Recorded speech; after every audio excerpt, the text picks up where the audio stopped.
personas que dices, oye, no fue a la escuela, no tuvo una preparación académica y sin embargo vemos unas respuestas o vemos posturas muy sabias, muy prudentes. Entonces no podemos limitar o reducir la sabiduría a la academia, a la escuela, a la técnica, que digo es una herramienta. Entonces la sabiduría es más el resultado de la inspiración de Dios en la vida de las personas. Por eso dice el capítulo 8, no clama la sabiduría en los caminos, en las calles, en los gritos. La sabiduría está al alcance de cualquiera que sea sensible a la voz de Dios y a poner en práctica las recomendaciones o las instrucciones de Dios para su vida. Entonces no es algo ajeno. La ciencia o la inteligencia, eso sí, ya es el estudio, la incorporación de la técnica que se pone en práctica. En el 12 dice, yo, la sabiduría, habito con la inteligencia y sé hallar los mejores consejos.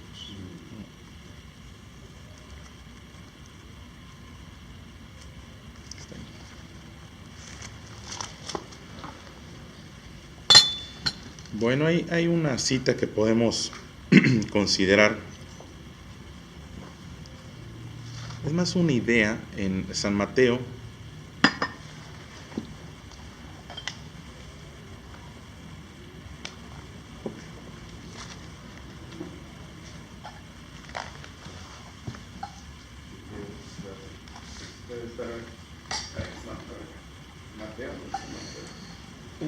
En Proverbios 2:6, regresando ahorita a lo de sabiduría, dice, porque Jehová da la sabiduría y de su boca viene el conocimiento y la inteligencia. Así es. Mateo. En el Mateo capítulo 17, verso 5.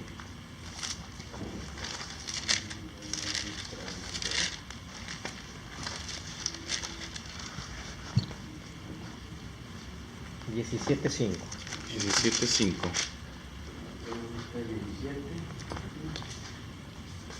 Sí, los separadores. Son los separadores. Amarillo.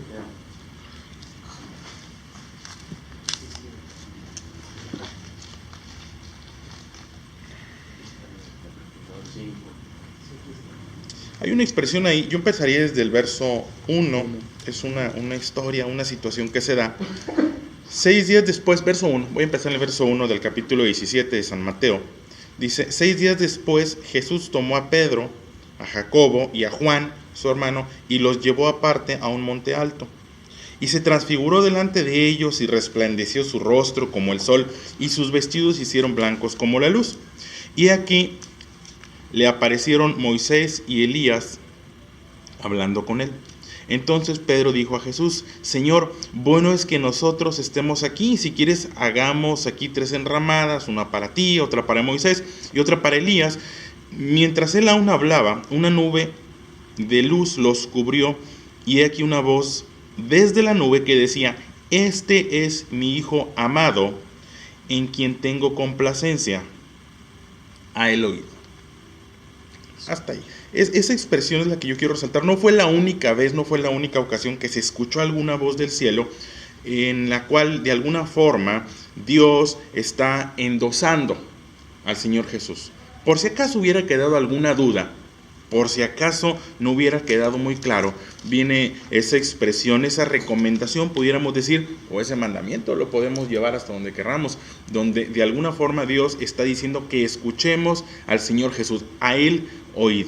En un mundo que cada vez es más complicado, un mundo donde todo mundo parece tener la razón, en un mundo donde ahora con el asunto de la intolerancia todos tienen oportunidad o todas las voces deben ser escuchadas, y por supuesto, pero pues ¿a quién le voy a creer? Como que pareciera que entramos en un estado fallido. Ya no le puedo creer al gobierno, porque no le puedo creer al gobierno, sin ánimo de ofender, pero no le puedo creer al gobierno, donde no le puedo creer a los amigos, porque lo cierto es que los amigos mienten, con buenas intenciones, sin duda. A veces los amigos con buenas intenciones, oye, me veo muy gordo, no, te ves bien, te ves bien, no te van a decir, no le podemos creer de pronto con respeto y con cuidado, pero de pronto no le puedes creer a la esposa, porque la esposa nos quiere mucho y nos miente. Con tal de no lastimarte. Con tal de no lastimarte. Dice, no se te está cayendo el pelo, así te ves bien. Así me dijeron, no me cuidé.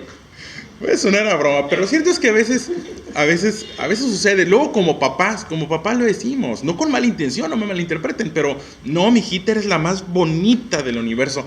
No es ni la más bonita de la cuadra, pero a veces con buenas intenciones. Entonces, bueno, ¿a quién le vamos a creer? Bueno, la Biblia nos dice que le podemos creer, donde podemos poner plenamente nuestra confianza, es en las palabras del Señor Jesús. Lo que el Señor Jesús dijo, lo que el Señor Jesús enseñó. Y en San Mateo encontramos entre el capítulo 4, capítulo 5, empieza lo que algunos llaman el Sermón del Monte. Capítulo 5, capítulo 6, todavía en el capítulo 7, encontramos en esos 3 capítulos diferentes enseñanzas que dejó el Señor Jesús. Yo quiero resaltar una expresión de esas enseñanzas. Sí, en alguna oportunidad los animo a que lo lean. Son 3 capítulos, son conocidos como el Sermón del Monte. Hay quien ha dicho, algunos teólogos, que no fue un solo momento. Empieza el capítulo 5 diciendo que el Señor Jesús, viendo la multitud, sube al monte y sentándose, vinieron sus discípulos y desde el monte enseñaba, desde algún lugar alto él enseñaba. Bueno, no fue un solo momento, dicen algunos teólogos, que no fue una sola tarde, sino que esto más bien una recopilación de diferentes enseñanzas que dio desde ese lugar. Diferentes enseñanzas. Y hay una expresión que se repite al menos en 6 ocasiones. Oíste que fue dicho. Es una expresión, por ejemplo, en el capítulo 5, 21, San Mateo capítulo 5, verso 21. Yo voy a resaltar esas expresiones, los animo a que lean esos 3 capítulos. No sabes la tranquilidad que me estás dando, con eso. De veras, porque yo siempre he comentado aquí que yo me gusta más el Nuevo Testamento. Sí. El Nuevo Testamento es a partir ya no enseñanzas. Dice... y entonces me siento más tranquilo. Dice el 5:21, palabras del Señor Jesús: oíste que fue dicho a los antiguos, no matarás, y cualquiera que matare será culpable de juicio. Pero yo les digo que cualquiera que se enoje contra su hermano será culpable de juicio. Y continúa. Yo quiero resaltar esa expresión: oíste que fue dicho, pero yo les digo. Oíste que fue dicho, pero yo te digo. Después, en el 5:27, si giran la página, 5:27, más o menos la misma expresión. Oíste que fue dicho, no cometerás adulterio. Pero yo os digo que cualquiera que mira a una mujer para codiciarla, ya adulteró con ella en su corazón. Otra vez, oíste que fue dicho. Esto fue lo que te enseñaron, así fue lo que te dijeron, esto fue lo que tú escuchaste. Pero esto es lo que yo te digo. Después en el 5:31 se repite esa misma expresión. También fue dicho, cualquiera que repudie a su mujer, dele carta de divorcio, porque había una permisividad en cuanto al divorcio. Y dice, bueno, esto fue lo que les dijeron, a esto es a lo que han llegado. Pero yo les digo, después se repite en el 5:33, 5:33, oíste que fue dicho, ojo por ojo, diente por diente, pero yo les digo, no resistas al que es malo, antes a cualquiera que te hiera en la mejilla derecha, vuélvele también la otra. ¿Cuál es ese? En el 38, 39. Y nuevamente, no quiero sonar, decía un maestro de la escuela bíblica, son ametralladoras bíblicas. No quiero saturarlo de versículos bíblicos, solamente quiero resaltar un punto. Después en el 5:43, oíste que fue dicho, amarás a tu prójimo y aborrecerás a tu enemigo. Pero yo les digo, amad a vuestro enemigo, bendecid al que os maldice, haced bien a los que os aborrecen y orad por los que os ultrajan y os persigan. Bueno, una vez más esa expresión, oíste que fue dicho, pero yo te digo. Bueno, de pronto existe una tendencia a acumular. Los humanos somos acumuladores por naturaleza. Sumamos cosas. Como que, oye, eso que tú estás diciendo suena bastante bien, eso que tú dices suena bien, pero también lo que yo tengo es bueno. Entonces, a veces no soltamos. Es una actitud muy infantil. Si tú ves a un niño trae una galleta y le ofreces una galleta más grande, muy probablemente la tome, pero no va a soltar la primera. Sí, aunque las manos se llenen, aunque llegue el momento en que se caiga, no suelta la primera. Hay conceptos que tenemos que soltar. Hay conceptos que tenemos que soltar. No se trata de criticar, perdón. Pero llega un momento en el cual tal vez ese concepto que hemos escuchado no es de primera fuente. No sé si recuerdan, de niños jugábamos algo que se llamaba el teléfono descompuesto. Se hacía una fila y una persona decía algo y luego esa persona se lo pasaba a una segunda, a una tercera, para cuando llegaba al final el mensaje estaba alterado. Bueno, eso es lo que había pasado desde que de alguna forma el Señor Dios había dado la ley, la instrucción, la enseñanza a través de Moisés.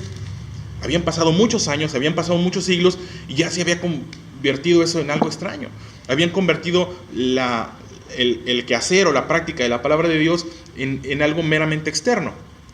¿Oíste que fue dicho? No matarás. Bueno, pues está bien, no te maté, te odio, no te soporto, no tolero estar cerca de ti, pero no te mato. Entonces estoy bien, el Señor Jesús viene y clarifica, bueno, oíste que fue dicho no matarás, y lo interpretaron como no llevar a la práctica el asesinato, pero yo les digo que si en tu corazón ya deseas mal contra tu prójimo, estás mal. Eso es una sustitución. No se trata de acumular conceptos, se trata de sustituir conceptos. Es que yo así hago las cosas, sí, pero las haces mal, o a lo mejor las haces, pero te estás desgastando. Hoy se busca mucho la eficiencia. Si ustedes se van a la área laboral, se busca mucho la eficiencia.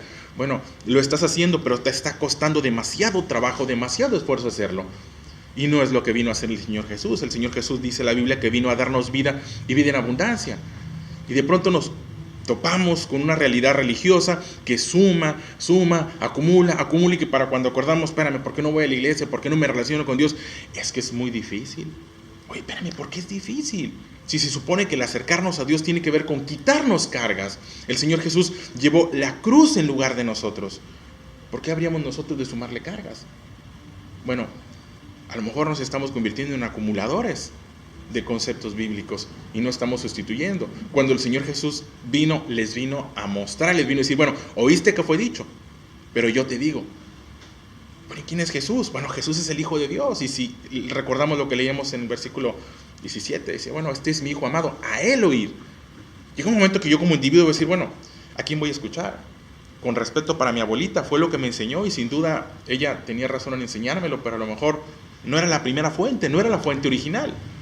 Yo me tengo que ir a la fuente original y aquí es donde se entiende o se justifica o se vuelve determinante leer la Biblia. Porque de pronto, aún lo que yo estoy haciendo ahorita aquí, esto es una interpretación. Ustedes están escuchando la interpretación de lo que yo leí.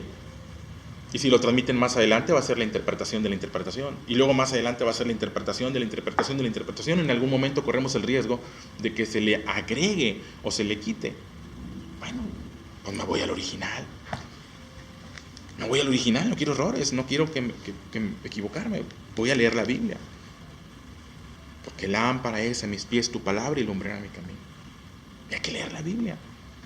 Pero leerla desde la perspectiva de estar dispuesto no a sumar. O no siempre sumar, en ocasiones tal vez sí, pero no acumular. No ser acumuladores. Hay algunos, y lo digo con respeto, pero pueden ser interpretados no solo por mí, lo he leído como ya alteraciones. Hay iglesias, se llaman iglesias porque así se presentan, se llaman iglesias, lo vamos a ver más en el centro del país, en la capital, en el DF, donde entras a una iglesia y adentro ves la figura de la Santa Muerte. Lo digo con respeto, pero la ves adentro. ¿Cómo te explicas que dentro de un lugar donde vemos la representación de Jesús, veamos también la representación de la muerte? Pues son antagónicos. La luz y las tinieblas no debieran coexistir, eso es un principio. La luz y las tinieblas no pueden coexistir. ¿Cómo te explicas que estén ahí? Bueno, es que a lo mejor decían algunos escritores, bueno, es que ellos éramos desde la Edad Media, desde antes que llegaran los españoles, adorábamos o venerábamos o recordábamos a la muerte. Eso era lo que entendíamos. Y llegaron los primeros sacerdotes y nos mostraron algo que era bueno. ¿Y qué hicimos? No lo sustituimos. Eso que tú tienes es bueno, ese Dios que tú me predicas es bueno, pero ¿cómo voy a soltar a Tlaloc o cómo voy a soltar a esta figura? Entonces, ¿qué hicieron? Le acumularon y al acumular mezclaron, revolvieron y ya están juntando luz y tinieblas. Y eso no es sano. Debiste haber dicho, bueno, esto que tú vienes a decirme, esto es bueno y esto no es lo mejor. Tal vez no era malo, pero no era lo mejor. O a lo mejor era malo, a un lado. Y sustituyo. Ese es el Señor Jesús diciéndonos, ¿oíste qué fue dicho? En esos sermones, repito, no creo que haya sido uno solo, en esos capítulos encontramos mucha expresión. Y es algo que pudiéramos incorporar a nuestra vida. Bueno, oí que fue dicho, bueno, esto es lo que me enseñaron, así medio aprendí, así lo estoy haciendo yo. Pero tal vez no sea lo mejor. Tal vez lo mejor sea escuchar las palabras del Señor Jesús, irnos a la Biblia. Dice el libro de los Hechos que los primeros cristianos perseveraban en la doctrina. Y uno dice, bueno, ¿cuál era la doctrina? Una Biblia que apenas estaba escribiendo, una Biblia.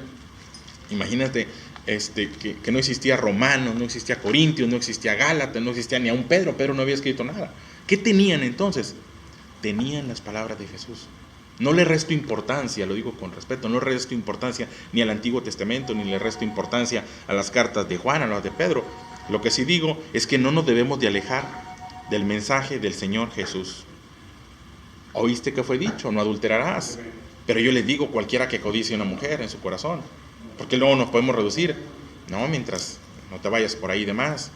Sí, pero en tu corazón estás maquinando. En tu corazón estás deseando, en tu corazón estás construyendo escenarios, estás considerando. Y ahí es donde debemos de pelear. Nuestro campo de batalla es el corazón, donde tenemos oportunidades en el corazón, donde podemos lidiar con esos pensamientos, porque cuando se da en la práctica, dice la Biblia, ya dimos a luz el pecado, ya cometimos el error. Por eso el Señor Jesús insiste, bueno, oíste que fue dicho, y tal vez te estás limitando y decir, bueno, no me metí con ella. Sí, pero yo lo que te digo es que cuides lo que ves y que cuides lo que piensas, porque somos el resultado de lo que vemos, de lo que leemos. El punto es muy simple, tener esa expresión presente, no ser un acumulador de conceptos, estar dispuesto a sustituir, a no crear ídolos, porque se pueden convertir en ídolos. En un sentido hay expresiones, hay palabras que no es que así me enseñaron y así debe ser. Bueno, a lo mejor ese es un falso Dios. No sabías que era un falso Dios, pero esa expresión se convirtió en un falso Dios. Esa expresión, hay expresiones, no, yo perdono pero no olvido, dicen por ahí. Yo perdono pero... No es algo que hayamos inventado nosotros, es algo que escuchamos en alguien más. Alguien nos dijo, no, perdona pero no olvides, y entonces esa expresión se convirtió en una máxima, y yo soy de los que perdona pero no olvida. Bueno, esa expresión es un Dios para ti, porque es determinante, y actúas conforme a esa expresión, perdonas pero no olvidas, y la Biblia nos enseña, oíste que fue dicho. Perdona pero no olvides, pero yo lo que te digo es que perdones y olvides, porque así es la forma en la cual Dios nos perdona. La Biblia dice que Dios perdona nuestro pecado y no se acuerda más de él. El asunto es no crear expresiones, no crear máximas, no convertir en máximas cosas que no lo deben ser, no convertir que de pronto algo que fuera tinieblas se convierte en una máxima para nosotros, como lo estaba haciendo para el pueblo. El Señor Jesús vino a clarificar la palabra de Dios, vino a demostrar la palabra de Dios, vino a cumplir la palabra de Dios, y vino a decirnos, oíste que fue dicho. Que en algún momento lean esos al menos 3 capítulos, pero que lo leamos desde la perspectiva del oíste que fue dicho. No decir, oye, esto es muy bueno, lo sumo a mi vida. Está bien, pero va a haber situaciones en las cuales dices, esto es muy bueno y lo sustituyo, porque es antagónico, porque es contradictorio, porque no puedo sumar al Señor Jesús y seguir manteniendo, por ejemplo, la figura de la muerte. No puedo, simplemente no van de la mano, no van a coexistir la luz y las tinieblas. ¿Y sabes qué? Bueno, esto es lo que yo escuché, esto es lo que yo creí en algún momento, y tal vez fue suficiente para mantenerme hasta ahorita, pero no va a ser lo mejor para lo que viene a mi vida. Lo que viene reclama que yo haga a un lado eso en lo que había creído. Tal vez yo crecí creyendo que el divorcio era la solución. Bueno, está bien, pero vas a llegar a un punto en el cual digas, no es lo mejor. Lo mejor es que sumes, que acrecientes tu matrimonio, que acrecientes tu familia. Entonces lo haces a un lado, y ahora me conduzco por el camino de no me voy a separar de mi mujer, voy a hacer que las cosas funcionen. Pero simplemente nunca podríamos decir, voy a estar con ella, pero si no funciona me divorcio. Ay, espérame, son luz y tinieblas. Cosas así.